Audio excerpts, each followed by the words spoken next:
続きましては、ソウルの998病院の病院長でございます。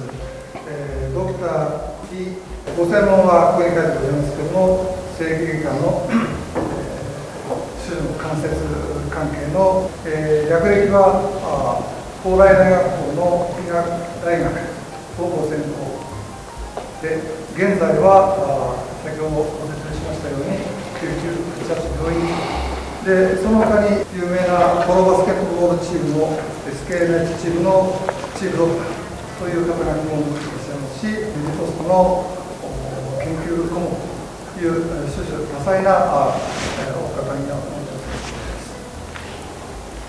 す。Hello everyone, I'm Taeun Lee. I'm running a local hospital in Seoul. I will start presenting a surgery video. As usual, we made standard AM portal and AL portal without special consideration. Middle femoral condyle anterior to middle part cartilage, ICRS 3 and 4 injury. And also we identified trochlear group cartilage ICRS 1 or 2 injury.